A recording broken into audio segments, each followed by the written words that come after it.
ರಚನಾ, ಹೊರಗಡೆ ನಿಂತ್ಕೊಂಡು ಏನ್ ನಿಮ್ಮ ಮಾತು? ನೋಡಿದ ಜನ ಏನ್ ಅನ್ಕೊಳಲ್ಲ, ಮನೆ ಒಳಗಡೆ ಕೂತು ಮಾತಾಡಕ್ಕಾಗಲ್ವಾ? ಅಲ್ಲ ಅಮ್ಮ, ಅಮರ್ ಮನೆಯೊಳಗೆ ಬರಲ್ವಲ್ಲ, ಅದಕ್ಕೆ. ಯಾಕೆ ಬರಲ್ಲ? ಬರಕ್ಕೆ ಹೇಳು.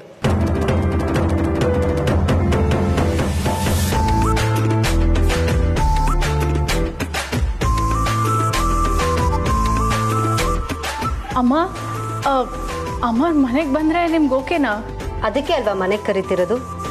ಅಂದ್ರೆ ಅಮ್ಮ, ಅಮರ್ ಮನೆಗೆ ಬಂದ್ರೆ ನಿಮ್ಗೇನು ಅಭ್ಯಂತರ ಇಲ್ವಾ? ಬಂದೆ.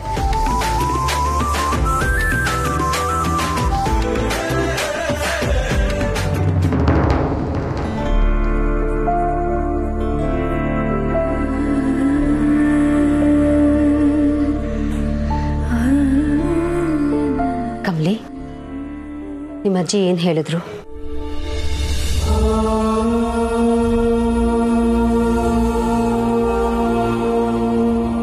ನಿನ್ನ ಮೌನನೇ ಹೇಳ್ತಾ ಇದೆ ಅಲ್ಲೇನು ನಡೀತು ಅಂತ.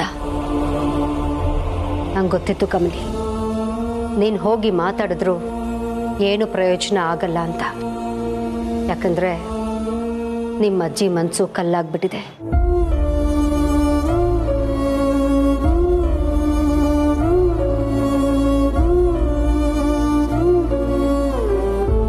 ಅಳ್ಬೇಡ ಕಮಲಿ, ಕಣ್ಣೀರು ಸುರಿಸಿದ್ರೆ ಕಲ್ಲು ಕರಗಲ್ಲ. ನಾವೀಗ ಕಲ್ಲಿಗಿಂತ ಗಟ್ಟಿಯಾಗಬೇಕು. ಬರೋ ಪರೀಕ್ಷೆಗಳನ್ನು ಎದುರಿಸ್ಬೇಕು. ದಾರಿ ಬಂದ ಹಾಗೆ ನಡಿಬೇಕು. ಈ ಆಸ್ತಿ ಎಲ್ಲ ನಾನು ನನ್ನ ಗಂಡ ಸ್ವಂತವಾಗಿ ಸಂಪಾದನೆ ಮಾಡಿದ್ದು. ಇದು ನಮ್ಮ ಸ್ವಯಾರ್ಜಿತ ಆಸ್ತಿ. ಇದು ಪಿತ್ರಾರ್ಜಿತ ಆಗಿದ್ದಿದ್ರೆ ನನ್ನ ಮಕ್ಳಿಗೆ ಅದ್ರ ಮೇಲೆ ಅಧಿಕಾರ ಇರ್ತಿತ್ತು. ಆದರೆ ಈಗ ಪೂರ್ತಿ ಅಧಿಕಾರ ನನ್ನ ಕೈಲಿದೆ. ನಾನು ಯಾರಿಗೆ ಬೇಕಾದರೂ ಬರ್ಕೊಡ್ಬೋದು.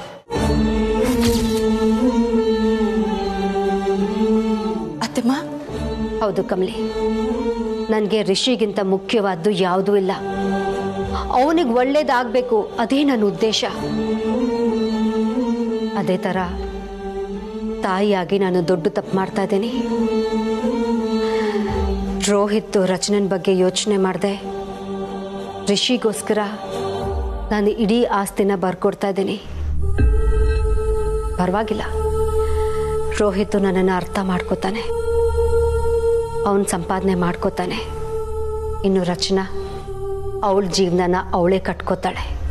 ಆ ನಂಬಿಕೆ ನನಗಿದೆ. ಎಲ್ಲ ಆಸ್ತಿನೂ ನಿಮ್ಮ ಅಜ್ಜಿಗೆ ಬರ್ಕೊಡ್ತೀನಿ.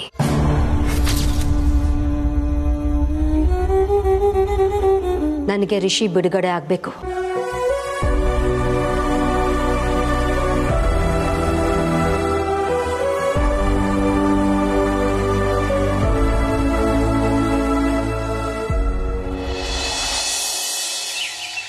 ನಮ್ಮ ಮತ್ತೆ ರಚನಾನ ಕರೆದಿದ್ದ ರೀತಿ ನೋಡಿದ್ರೆ ನಾನು ಅವಳ ಜೊತೆ ಮಾತಾಡ್ತಾ ಇದ್ದಿದ್ದು ಅವ್ರಿಗೆ ಇಷ್ಟ ಆಗ್ಲಿಲ್ವಾ?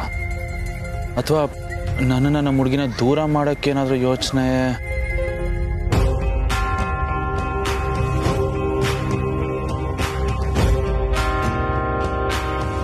ಒಂದು ಗೊತ್ತಾಗ್ತಾ ಇಲ್ವಾ? ಅಮರ್,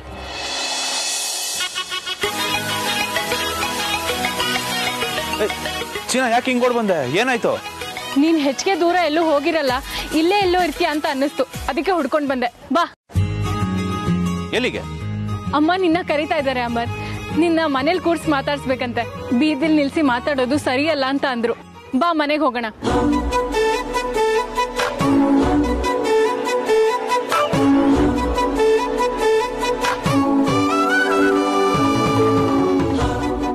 ಏಯ್ ಚಿನ್ನ, ತಮಾಷೆ ಮಾಡ, ಸುಮ್ಮನೆ ಇರು. ನಿಮ್ಮಮ್ಮ ಮನೆ ಕರೆದ್ರ, ಅದು ನನ್ನನ್ನ? ನಾನಂತೂ ಇದು ನಂಬಲ್ಲ ಚಿನ್ನ. ಅವರು ಬೇರೆ ಏನೋ ಹೇಳಿ ನೀನೇನೋ ಕೇಳಿಸ್ಕೊಂಡಿರ್ತೀಯ ಅಷ್ಟೇ. ಈಗೇನು ನಮ್ಮ ಅಮ್ಮನೇ ನಿಂಗೆ ಫೋನ್ ಮಾಡಿ ಕರಿಬೇಕಾ, ಅಥವಾ ಅವರೇ ಬಂದು ಇನ್ವಿಟೇಷನ್ ಕೊಟ್ಟು ಅಕ್ಷತೆ ಕಾಳು ಹಾಕಿ ಕರ್ಕೊಂಡು ಹೋಗ್ಬೇಕಾ? ಬಾ. ಚಿನ್ನ, ನಾನೆಲ್ಲ ಹಂಗಂದೆ? ನೀನ್ ಬೇರೆ ಅವ್ರಷ್ಟು ಕರೆದ್ಮೇಲೆ ದೊಡ್ಡವರು ನಾವು ಮಾತಾಡ್ಕೊಂಡು ಟೈಮ್ ವೇಸ್ಟ್ ಮಾಡ್ತಿದೀವಲ್ಲ. ಬಾ ಬಾ, ಗಾಡಿ ಎತ್ತು. ಬಾ ಬಾ ಬಾ, ಗಾಡಿ ಎತ್ತು, ಗಾಡಿ ಎತ್ತು. ಅತ್ತ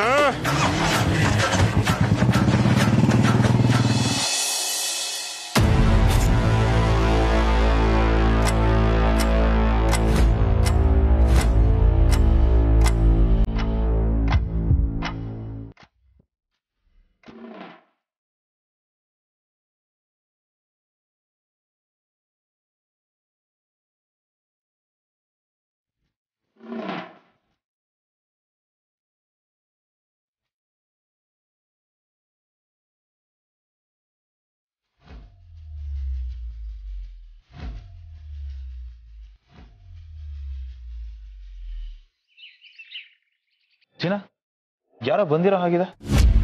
ಅಜ್ಜಿ ಬಂದಿದ್ದಾರೆ ಅಮರ್, ಒಳಗ್ ಬಾ, ನಿಂಗೆ ಗೊತ್ತಾಗುತ್ತೆ. ಅಜ್ಜಿ ಬಾ.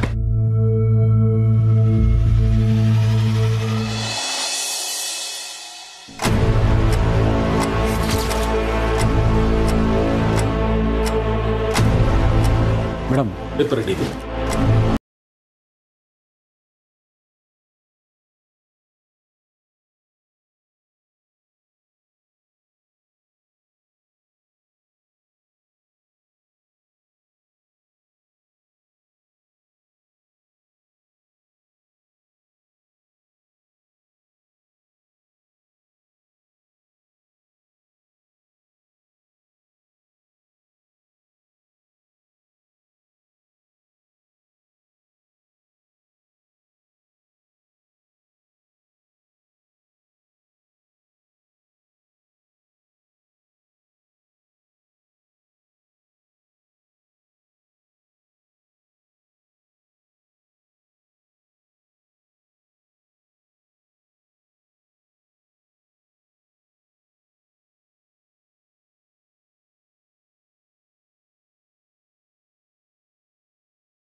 ಇಷ್ಟು ಸಾಕಾಗಲ್ಲ,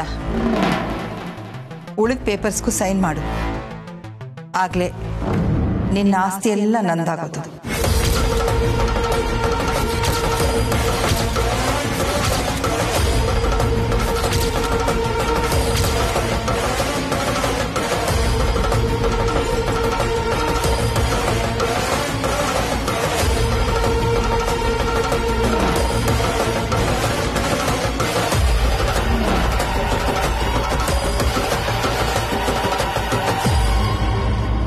ನನಗೆ ನನ್ನ ಮಗನಿಗಿಂತ ಯಾವುದೂ ದೊಡ್ಡದಲ್ಲ.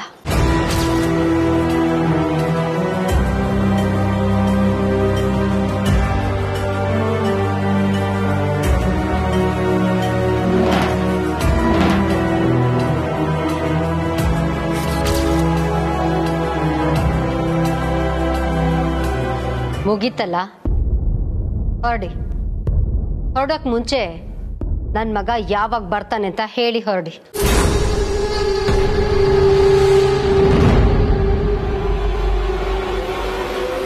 ಮೇಡಮ್, ಬರೀ ಇವ್ರ ಸಿಗ್ನೇಚರ್ ಇದ್ದರೆ ಸಾಲಲ್ಲ, ಕನ್ಸೆಂಟ್ ಆಗಿ ಅವ್ರ ಮಕ್ಕಳು ಕೂಡ ಸೈನ್ ಹಾಕಬೇಕಾಗತ್ತೆ.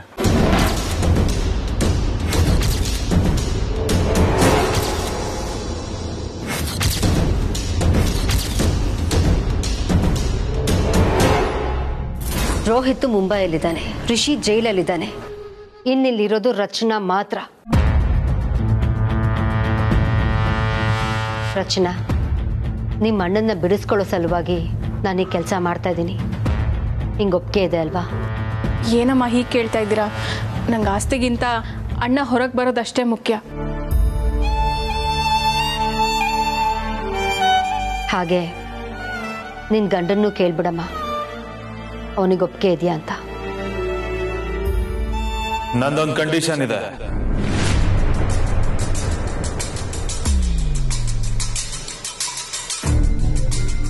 ಅದಕ್ಕೆ ಒಪ್ಪೋದಾದ್ರೆ ನನಗೂ ಓಕೆ.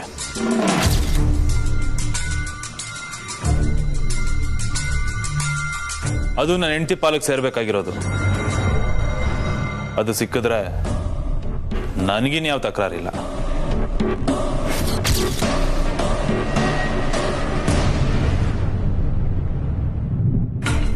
ತವ್ರ ಮನೆಯಿಂದ ನನ್ನ ಹೆಂಡತಿಗೆ 2 ಚಿಟಿಕೆ ಅರಿಶಿನ ಕುಂಕುಮ ಬೇಕು.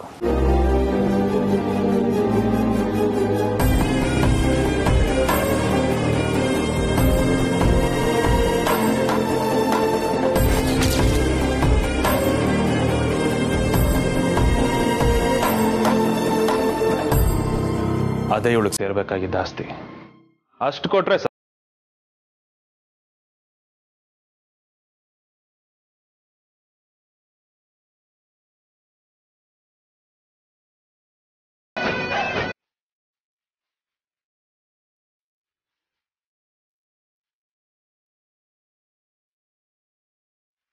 ನಾವ್ ಈ ತರ ಸಂಬಂಧಗಳನ್ನೆಲ್ಲ ವ್ಯಾಪಾರಕ್ಕಿಡಲ್ಲ. ನಮ್ಗೆ ನಿಜವಾದ ಸಂಬಂಧ ಅಂದ್ರೆ ಅದು ಪ್ರೀತಿ, ನಂಬಿಕೆ.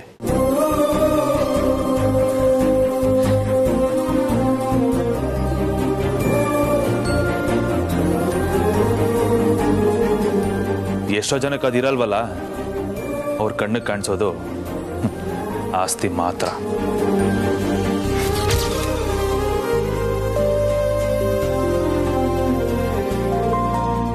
ಆಸ್ತಿಗೋಸ್ಕರ ಅಲ್ಲ ನಾನು ರಚನೆನ ಮದುವೆ ಆಗಿದ್ದು. ಇವಳೆ ನನಗೆ ಆಸ್ತಿ. ಚಿನ್ನ, ನಿಮ್ಮಮ್ಮಂಗೆ ಧೈರ್ಯವಾಗಿ ಸೈನ್ ಹಾಕ ಕೇಳು. ಬಾಬಾಜಿ ಆಚೆ ಬರ್ಬೇಕಷ್ಟೇ.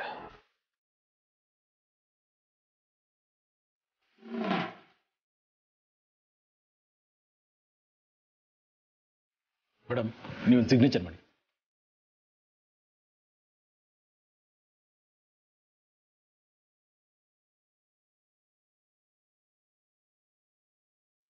ಸರ್, ನೀವು ಮಾಡಿ.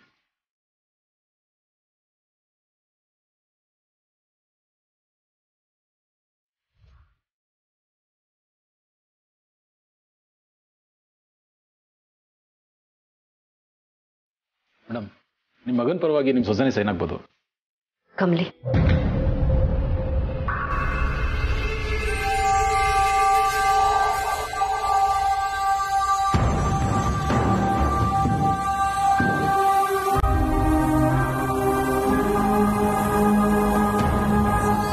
ಮೇಡಮ್, ಇವ್ರ ಕಡೆಯಿಂದನೂ ಒಬ್ರು ಸಾಕ್ಷಿ ಅಂತ ಸೈನ್ ಹಾಕ್ಬೇಕಾಗತ್ತೆ.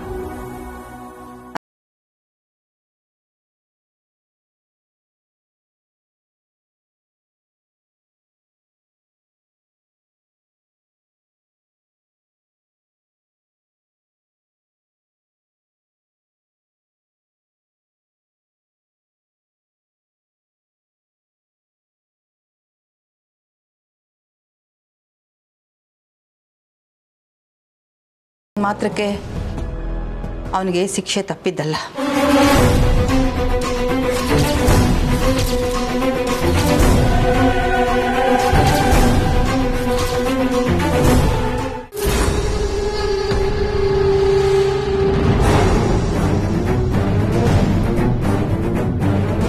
ಓ ಮೈ ಗಾಡ್, ಅಜ್ಜಿ ಯಾಕೆ ಈಗ ಆಡ್ತಿದ್ದಾರೆ ಅಂತ ನಂಗೆ ಅರ್ಥನೇ ಆಗ್ತಿಲ್ಲ. I am terribly sorry Tara aunty. Anika, ನಡಿ ಮನೆಗೆ. ಒಂದು ವಿಷಯ ಹೇಳೋದು ಮರ್ತಿದ್ದೆ. ನೀವೆಲ್ಲ ಪರೀಕ್ಷೆ ಮುಗಿಯೋ ತನಕ ಈ ಮನೇಲಿ ಇರಬಹುದು. ಪರೀಕ್ಷೆ ಎಲ್ಲ ಮುಗಿದ ತಕ್ಷಣ ಮನೆ ಖಾಲಿ ಮಾಡಿಕೊಡ್ಬೇಕು.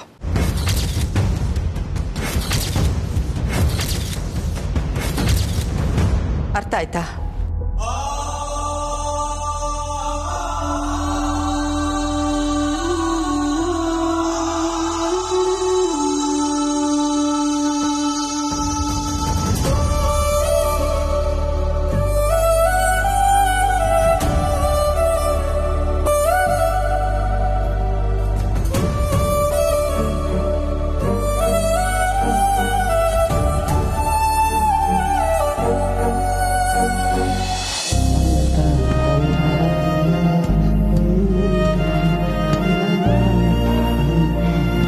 ಸರ್, ನಿಮಗೆ ಬೇಲ್ ಸಿಕ್ಕಿದೆ, ಬನ್ನಿ.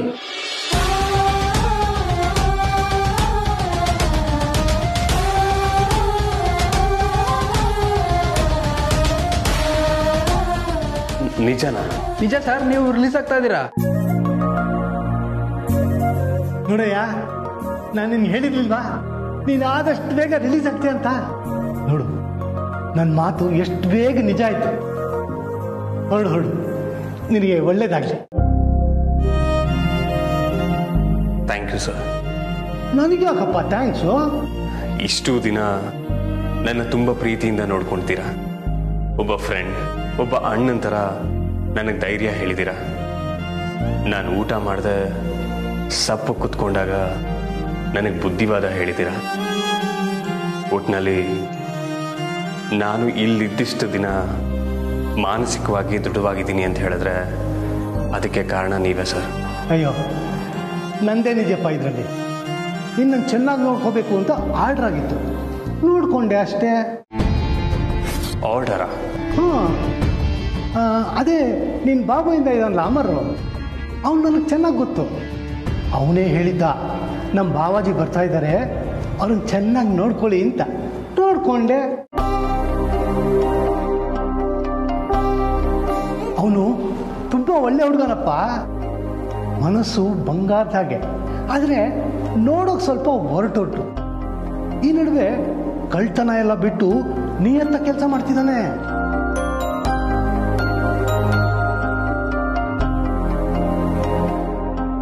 ಸರಿ ಸರ್, ನಿನಗೆ ಒಳ್ಳೇದಾಗಲಿ.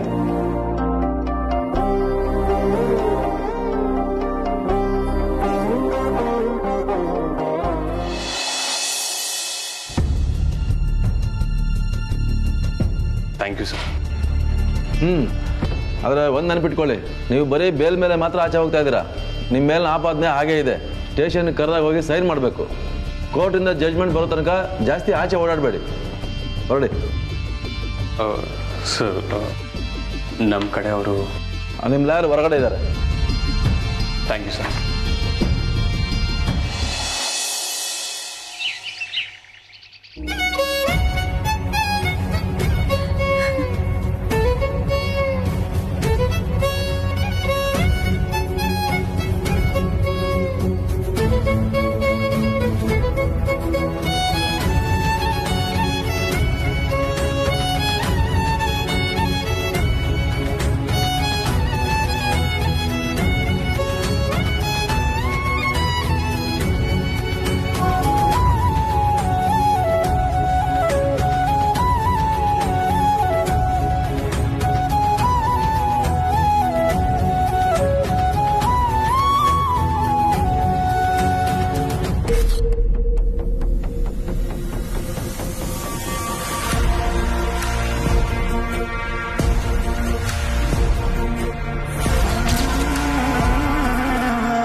ಕಮಲಿ ಅವರೇ, ಮತ್ತೆ ನಿಮ್ಮನ್ನ ಇಷ್ಟು ಹತ್ರದಲ್ಲಿ ನೋಡ್ತೀನಿ ಅನ್ನೋ ಭರವಸೆನೇ ನಂಗಿರಲಿಲ್ಲ.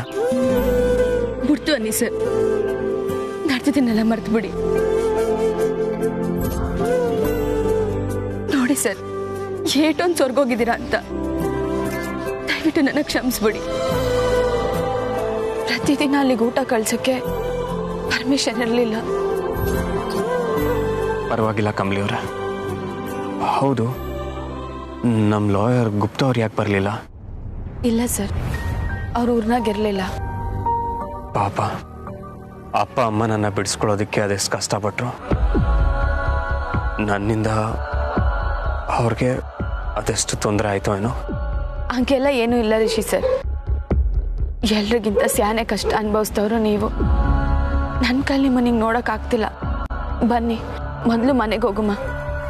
ನಾನೇ ನನ್ನ ಕೈಯಾರೆ ಊಟ ಮಾಡಿಸ್ತೀನಿ. ಎಕ್ಸಾಮ್ ಚೆನ್ನಾಗಿ ಬರೆದ್ರಾ? ಹ್ಞೂ ಸರ್, ಬರ್ದೆ. ಆದರೆ ನಾಳೆಯಿಂದ ಪರೀಕ್ಷೆಗೆ ನೀವೇ ನನ್ನ ಜೊತೆಗಿದ್ದು ಓದಿಸ್ಬೇಕು. ಸರಿ ಕಮಲಿ ಅವರೇ.